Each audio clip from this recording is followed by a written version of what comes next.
Cinema ಅನ್ನೋದು ಬರೀ camera, actor, story, music combination ಅಂತ ಅನ್ಕೊಂಡು ಸಿನಿಮಾ ಮಾಡೋರು ಮಧ್ಯೆ ಪ್ರಶಾಂತ್ ನೀಲ್ ಅನ್ನುವಂತಹ ಸೈಂಟಿಸ್ಟ್ ಮೈಂಡ್ ಸೆಟ್ ನ ಡೈರೆಕ್ಟರ್ ಬರ್ತಾರೆ.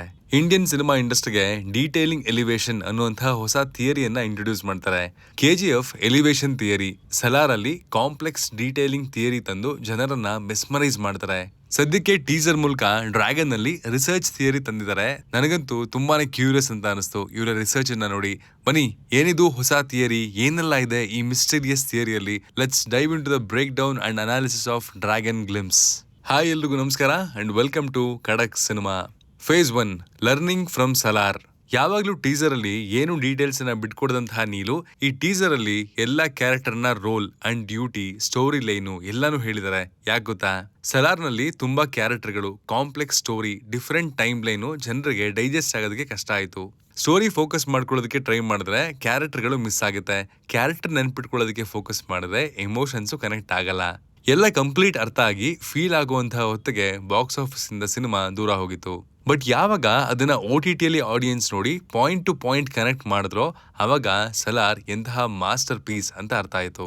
ಸಿಂಪಲ್ ಆಗಿ ಹೇಳೋದಾದ್ರೆ ಸಲಾರ್ ಕಂಪ್ಲೀಟ್ ಆಗಿ 100% ಅರ್ಥ ಆಗಿಲ್ಲ. ಅದಕ್ಕೇನೆ ಅದರ ಫೀಲು ಅಷ್ಟಾಗಿ ಕನೆಕ್ಟ್ ಆಗ್ಲಿಲ್ಲ. ನೀಲ್ ಅವರ ಇಂಟರ್ವ್ಯೂ ನಲ್ಲಿ ಹೇಳ್ದಂಗೆ ಅವರ ಪ್ಲಾನ್ ಇರೋದು ಜನರನ್ನ ಫೀಲ್ ಮಾಡಿಸೋದು, ಲೈಕ್ KGF. ಅದಕ್ಕೆ ಆದಷ್ಟು ಅವರ ಮುಂದಿನ ಸಿನಿಮಾದ ಟೀಸರ್ ಅಂಡ್ ಟ್ರೈಲರ್ ನಲ್ಲಿ ಸ್ಟೋರಿ ಅಂಡ್ ಕ್ಯಾರೆಕ್ಟರ್ ನ ರಿಜಿಸ್ಟರ್ ಮಾಡ್ತಾರೆ. ಸಿನಿಮಾದಲ್ಲಿ ಎಮೋಷನ್ ಅನ್ನ ಕನೆಕ್ಟ್ ಮಾಡ್ತಾರೆ. ಅವರೇ ಹೇಳ್ದಂಗೆ ಡ್ರ್ಯಾಗನ್ ಸಿನಿಮಾ ಒಂದು ಪೇಟ್ರಿಯಾಟಿಕ್ ಫಿಲ್ಮ್ ಆಗಿರೋದ್ರಿಂದ ಎಮೋಷನ್ ಮೇಲೆ ಫೋಕಸ್ ಮಾಡ್ತಾರೆ rather than story and character. ಅದಕ್ಕೆ ಟೀಸರ್ ನಲ್ಲಿ ನಮ್ಗೆ ಕ್ಯಾರೆಕ್ಟರ್ ಅಂಡ್ ಸ್ಟೋರಿ ರಿಜಿಸ್ಟರ್ ಮಾಡಿಸೋದಕ್ಕೆ ಇಲ್ಲಿ ಟ್ರೈ ಮಾಡಿದ್ದಾರೆ. ನೀಲ್ ಅವರ ಈ ಸ್ಟ್ರಾಟಜಿ ಬಗ್ಗೆ ಏನಂತೀರಾ? ಟೀಸರ್ ಸ್ಟಾರ್ಟಿಂಗ್ ಅಲ್ಲೇ ಇನ್ 1947 when the British left India, they also left behind the most profitable business in the world ಅನ್ನುವಂತಹ ನರೇಟಿವ್ ಬರುತ್ತೆ. ಅಂದ್ರೆ 1947ರಲ್ಲಿ ಬ್ರಿಟಿಷರು ಭಾರತ ಬಿಟ್ಟು ಹೋದಾಗ ಮೋಸ್ಟ್ ಪ್ರಾಫಿಟಬಲ್ ಬಿಸ್ನೆಸ್ ಅನ್ನ ಕೂಡ ಬಿಟ್ಟು ಹೋದ್ರು.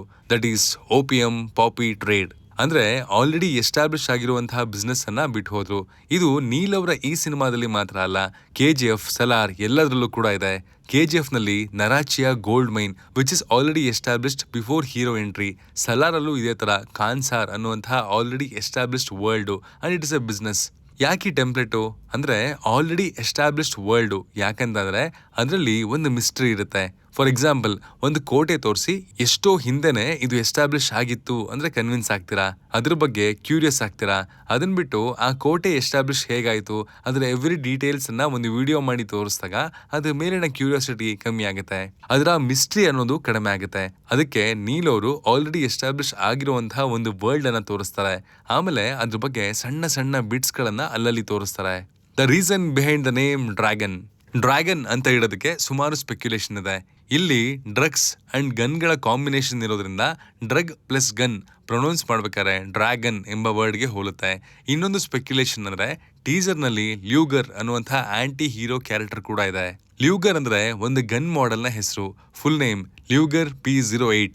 ಅದಕ್ಕಿಂತ ದೊಡ್ಡ ಸೈಜ್ ಗನ್ ಆದಂತಹ M47 ಡ್ರ್ಯಾಗನ್. ಇದೊಂದು ಶೋಲ್ಡರ್ ಫೈರ್ಡ್ ಗನ್. ಇದರಲ್ಲಿ man portable anti tank guided missile ATGM ನ ಸಿಸ್ಟಮ್ ಇದೆ. ಇಂಟ್ರೆಸ್ಟಿಂಗ್ ವಿಷಯ ಅಂದ್ರೆ ಈ ಗನ್ನ ಟ್ಯಾಗ್ ಲೈನ್ ಏನ್ ಗೊತ್ತಾ? ಫೈರ್ ಅಂಡ್ ಫರ್ಗಾಟ್ ಅಂತ. ಟೀಸರ್ ಅಲ್ಲೂ ಕೂಡ ಇದೇ ಸೆಂಟೆನ್ಸ್ ಅನ್ನ ಯೂಸ್ ಮಾಡಲಾಗಿದೆ. ಟ್ರಿಗರ್ ಎಳೆದಾದ್ಮೇಲೆ ಮರ್ತು ಹೋಗೋದು, ಈ ಎರಡು ಲೈನ್ಗಳು ಸಿಮಿಲರ್ ಆಗಿದೆ. ಈ ಡೈಲಾಗ್ ಹೇಳುವಾಗ NTR ಅವರು ಬ್ಲಾಕ್ ಬನಿಯನ್ ಹಾಕೊಂಡಿರ್ತಾರೆ. ಇದು ನೀಲ್ ಅವರ typical hero introduction style. KGF ಅಲ್ಲಿ ರಾಕಿ, ಸಲಾರ್ ನಲ್ಲಿ ದೇವ, ಇದರಲ್ಲಿ ಡ್ರ್ಯಾಗನ್ ವಿಚ್ ಸಿಂಬಲೈಸಸ್ ಪ್ರೊಟಾಗನಿಸ್ಟ್ ಅಥವಾ ಲೀಡ್ ಕ್ಯಾರೆಕ್ಟರ್.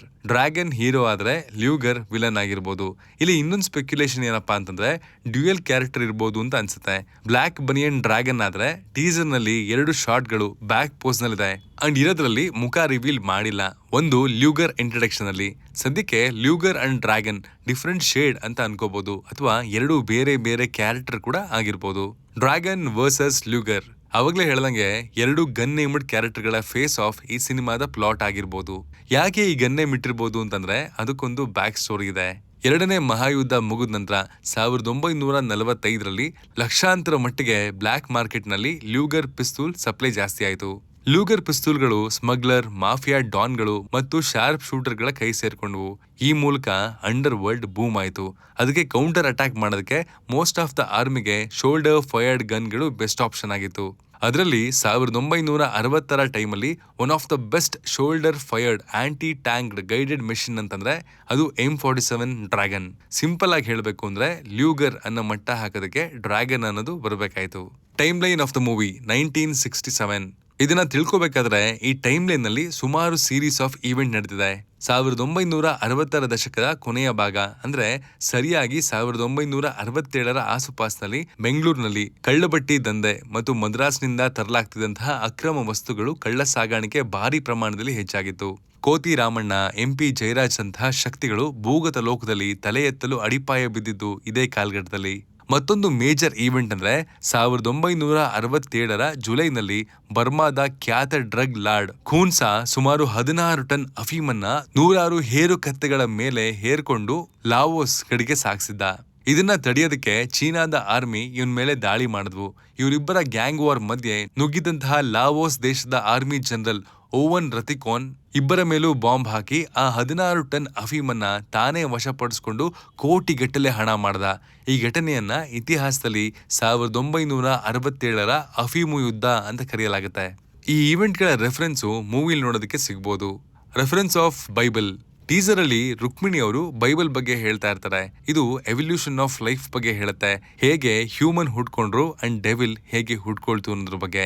ಈ ರೆಫರೆನ್ಸ್ ನಲ್ಲಿ ಸುಮಾರು ಲೇಯರ್ಗಳಿವೆ. ಒಂದೊಂದನ್ನೇ ನೋಡ್ಕೊಂಬರೋಣ ಬನ್ನಿ. Day 1 god created light. Day 2 he created sky and water. Day 3 land and vegetation ಅಂದ್ರೆ ಭೂಮಿ ಮತ್ತೆ ಬೆಳೆ. 4ನೇ ದಿನ ಸೂರ್ಯ ಮತ್ತೆ ಚಂದ್ರ. 5ನೇ ದಿನ creature of sea and birds. 6ನೇ ದಿನ ಮನುಷ್ಯ ಮತ್ತು ಪ್ರಾಣಿಗಳು. 7ನೇ ದಿನ ಹುಟ್ಟೋದು ಡೆವಿಲ್ ಅಂತ ಟೀಸರ್ ಅಲ್ಲಿ ಹೇಳಿದ್ದಾರೆ. ಫಸ್ಟ್ ಲೇಯರ್ ಅಲ್ಲಿ ನೋಡಿದಾಗ ಮನುಷ್ಯನಿಗೆ ದೇವರು ಎಲ್ಲವನ್ನ ರೆಡಿ ಮಾಡಿಟ್ಟು ಅಂದ್ರೆ light, sky, water, land, vegetation, sun and moon for time, sea creature, birds, animals ಅನ್ನ ಸ್ಪಷ್ಟ ಮಾಡಿ ಆಮೇಲೆ ಮನುಷ್ಯನ ಸೃಷ್ಟಿ ಮಾಡ್ತಾನೆ. ಅವನಿಗೆ ಯಾವ್ದು ಕೊರತೆ ಆಗ್ಬಾರ್ದು ಅಂತ. ಅದಾದ್ಮೇಲೆ ಡೆವಿಲ್ ಅನ್ನ ಕ್ರಿಯೇಟ್ ಮಾಡ್ತಾನೆ. ಆ ಡೆವಿಲ್ ಮನುಷ್ಯನ ಆಸೆ ಆಗಿರ್ಬೋದು, ಪವರ್, ಹಂಗರ್ ಆಗಿರ್ಬೋದು, ಅಥವಾ ಮನಿ ಆಗಿರ್ಬೋದು, ಅಥವಾ ವೆಪನ್ನೇ ಆಗಿರ್ಬೋದು. ಲೇಯರ್ 2 ಈ ಡೈಲಾಗು ಒಂದು point of view business trade ನಲ್ಲಿ ಆಗಿದ್ರೆ ಹೇಗೆ ಟ್ರೇಡ್ ಸ್ಟಾರ್ಟ್ ಆಗುತ್ತೆ, ಹೇಗೆ ಎವಲ್ಯೂಷನ್ ಆಗುತ್ತೆ ಅಂತ ಕೂಡ ಆಗಿರ್ಬೋದು. ಡೇ 1 ಗಾಡ್ ಕ್ರಿಯೇಟೆಡ್ ಲೈಟ್ ಅಂತ ರುಕ್ಮಿಣಿ ಅವರು ಹೇಳುವಾಗ ಬ್ಯಾಕ್ ಗ್ರೌಂಡ್ ಅಲ್ಲಿ ದಾದಾ ಸರ್ಕಾರ್ ಅವರ ಫೋಟೋ ಬರುತ್ತೆ. ಅವರು ಅಫ್ಘಾನ್ ಟ್ರೇಡಿಂಗ್ ಕಂಪನಿಯ ಬಾಸು. ಹೇಗೆ ಬೈಬಲ್ ಪ್ರಕಾರ ಲೈಟ್ ಎಂಬುದು ಬುನಾದಿಯೋ ಹಂಗೇನೆ ಎನಿ ಟ್ರೇಡ್ ಬಿಸ್ನೆಸ್ ಅಥವಾ ಮಾಫಿಯಾಗೆ ಬಾಸ್ ಅನ್ನೋರು ಕೂಡ ಬುನಾದಿನೇ. Then day 2 he created sky and water ಅನ್ನುವಾಗ ಬಾಬಿ ಸರ್ಕಾರ್ ಅಂಡ್ ಸುಜಯ್ ಸರ್ಕಾರ್ ಅವರ ಗ್ಲಿಮ್ಸ್ ಬರುತ್ತೆ. ಅವರಲ್ಲಿ ಒಬ್ರು ವಾಜೀರ್ ಅಂದ್ರೆ ಅಡ್ವೈಸರ್ ಅಂಡ್ ಮತ್ತೊಬ್ರು ಕಮಾಂಡ್. ಲೈಕ್ ಮ್ಯಾನೇಜ್ಮೆಂಟ್ ತರ. ಸ್ವಲ್ಪ ಟ್ರೇಡ್ ಡೆವಲಪ್ಮೆಂಟ್ ಆದಂಗೆ ಮ್ಯಾನೇಜ್ಮೆಂಟ್ ಅನ್ನೋದು ಬೇಕಾಗತ್ತೆ ಟು ಹ್ಯಾಂಡಲ್ ಟ್ರೇಡ್. 3ನೇ ದಿನ ಲ್ಯಾಂಡ್ ಅಂಡ್ ವೆಜಿಟೇಷನ್ ಅಂದ್ರೆ ಭೂಮಿ ಮತ್ತು ಬೆಳೆ ಅಂತ. ರುಕ್ಮಿಣಿ ಅವರು ಹೇಳ್ಬೇಕಾದ್ರೆ ಬ್ಯಾಕ್ ಗ್ರೌಂಡ್ ಅಲ್ಲಿ accountant of Afghan trading company Rao ಅವರ ಗ್ಲಿಮ್ಸ್ ಬರುತ್ತೆ. ಆ ಟ್ರೇಡು ಇನ್ನೂ ಬೆಳೆದಾಗ ಅದಕ್ಕೆ ಅಕೌಂಟೆಂಟ್ ಅನ್ನ ಇಂಟ್ರೊಡ್ಯೂಸ್ ಮಾಡ್ತಾರೆ. ಕಾರಣ ಟ್ರೇಡ್ ಅಲ್ಲಿ ಯಾವುದೇ ಫೈನಾನ್ಷಿಯಲ್ ಡಿಸ್ಪ್ಯೂಟ್ ಬರದೇ ಇರಲಿ ಅನ್ನೋದು ಇದರ ಅರ್ಥ. 4ನೇ ದಿನ ಸೂರ್ಯ ಮತ್ತೆ ಚಂದ್ರರ ಸೃಷ್ಟಿ ಆಯ್ತು ಅನ್ನುವಾಗ ATCಯ ಡಿಸ್ಟ್ರಿಬ್ಯೂಟರ್ಗಳ ಗ್ಲಿಮ್ಸ್ ತೋರಿಸ್ತಾರೆ. ಒಬ್ಬೊಬ್ಬರನ್ನ ನೋಡಿದ್ರೆ ರಾತ್ರಿ ನಿದ್ರೆನೇ ಬರಲ್ಲ ಹಂಗಿದ್ದಾರೆ. ಎಲ್ಲಿಂದ ಕರ್ಕೊಂಡ್ಬರ್ತಾರೋ ನೀಲ್ ಅವರು ದೇವರಿಗೆ ಗೊತ್ತು. ಬಿಸ್ನೆಸ್ ನೆಕ್ಸ್ಟ್ ಸ್ಟೆಪ್ ಡೆವಲಪ್ಮೆಂಟ್ ಕಂಡಾಗ ಈ ತರ ಡಿಸ್ಟ್ರಿಬ್ಯೂಟರ್ಗಳು ಹುಡ್ಕೊಳ್ತಾರೆ ಅನ್ನೋದು ಇದರ ಅರ್ಥ. 5ನೇ ದಿನ creature of sea and birds ಅಂದಾಗ ಪೋರ್ಟ್ ಅಂಡ್ ಏರೋಪ್ಲೇನ್ ತೋರಿಸ್ತಾರೆ. ಇದು ಟ್ರೇಡ್ ಇನ್ನೂ ಒಂದ್ ಸ್ಟೆಪ್ ಮುಂದೆ ಹೋಗಿ ಇಂಟರ್ನ್ಯಾಷನಲ್ ಟ್ರೇಡಿಂಗ್ ಮಾಡ್ತಾ ಇದೆ ಅನ್ನೋದನ್ನ ತೋರಿಸ್ತಾ ಇದ್ದಾರೆ. 6ನೇ ದಿನ ಮನುಷ್ಯ ಮತ್ತು ಪ್ರಾಣಿಗಳು ಅಂತ ಹೇಳುವಾಗ ಟ್ರೈನರ್ ಅಂಡ್ ಅವರ ಅಕಾಡೆಮಿ ತೋರಿಸ್ತಾರೆ. ಅದರ ಹಿಡನ್ ಮೀನಿಂಗು ಬಿಸ್ನೆಸ್ ಇಂಟರ್ನ್ಯಾಷನಲ್ ಲೆವೆಲ್ಗೆ ಹೋಗಿದೆ. ಅದಕ್ಕೆ ಅಲ್ಲಿ ವರ್ಕ್ ಮಾಡುವಂತಹ ವರ್ಕರ್ಸ್ಗೆ ಟ್ರೈನಿಂಗು ಮಸ್ಟ್ ಆಗುತ್ತೆ ಅಂಡ್ ಬೇಕಾದ ಔಟ್ಪುಟ್ ಅನ್ನ ಪಡ್ಕೊಳ್ಳೋದಕ್ಕೆ. ಇನ್ನು ಡೇ 7 ಗಾಡ್ ರೆಸ್ಟೆಡ್ ಅಂಡ್ ಈ ಕ್ರಿಯೇಟೆಡ್ ಡೆವಿಲ್ ಅಂದ್ರೆ ಅಲ್ಟಿಮೇಟ್ ಪವರ್. ಅವಾಗ ಲೂಗರ್ ಗ್ಲಿಮ್ಸ್ ತೋರಿಸ್ತಾರೆ.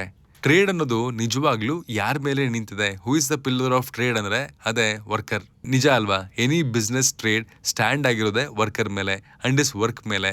ಇಲ್ಲಿ ATC ಅನ್ನೋದು ಮಾಫಿಯಾ ಅಂಡ್ ಅಸಾಸಿನೇಷನ್ ಅನ್ನುವಂತಹ ಟ್ರೇಡ್ ಮಾಡ್ತಾ ಇದ್ದಾರೆ. ಅಂದ್ರೆ ಲ್ಯೂಗರ್ ಅನ್ನೋನು ಪವರ್ ಪಿಲ್ಲರ್. ಈ ಗ್ಲಿಮ್ಸ್ ಅಲ್ಲಿ ತೋರಿಸ್ತಾರಲ್ಲ ಹೆಣದ ರಾಶಿ, ಅದೇ ಅವನ ವರ್ಕು. ಏನಂತೀರಾ ಈ PhD ಹೋಲ್ಡರ್ ಇನ್ ಡೀಟೇಲಿಂಗ್ ನೀಲೋರ್ ಬಗ್ಗೆ? Second layer of patriotism. ಇದೇ ಲೈನ್ ಅನ್ನ ದೇಶ ಅಂತ ತಗೊಂಡ್ರೆ ಒಂದು ದೇಶ ಟ್ರೇಡಿಂಗ್ ಅನ್ನ ಬಿಸ್ನೆಸ್ ಮಾಡಿ ನೇಷನ್ ಬಿಲ್ಡ್ ಮಾಡುತ್ತೆ. ಬಿಸ್ನೆಸ್ ಮೈಂಡೆಡ್ ಪೀಪಲ್ ದೇಶಕ್ಕೆ ಮುಖ್ಯ. ಅದಾದ್ಮೇಲೆ ಬರುವಂತಹ ಮ್ಯಾನೇಜ್ಮೆಂಟು ಅನ್ನೋದು ಎಕನಾಮಿಸ್ಟ್, ಸ್ಕಾಲರ್, ರೆಗ್ಯುಲೇಟರಿ ಬಾಡಿ ಅನ್ನೋದು ದೇಶದ ಬ್ಯಾಲೆನ್ಸ್ ಮಾಡುವಂತಹ ಕೆಲಸ ಮಾಡುತ್ತೆ. ಗವರ್ನಮೆಂಟ್ ಅಕೌಂಟಬಿಲಿಟಿ ಕೆಲಸ ಮಾಡುತ್ತೆ. Like Rao does to ATC. Distributor ಅನ್ನೋದು ಇಡೀ ಆಲ್ ಓವರ್ ವರ್ಲ್ಡ್ ಇದಾರೆ. ಇವರೇ ಎಲ್ರಿಗೂ ಪ್ರಾಡಕ್ಟ್ ಸಿಗೋ ಹಾಗೆ ಮಾಡೋದು. ಅದಾದ್ಮೇಲೆ ಬರೋದು international trade to expand growth of the nation. ಆಮೇಲೆ ಟ್ರೈನಿಂಗ್, ಟ್ರೈನರ್, ಇದು ಎಲ್ಲಾ ತರದ ಟ್ರೈನಿಂಗ್ ಅನ್ನ ಇನ್ಕ್ಲೂಡ್ ಮಾಡುತ್ತೆ.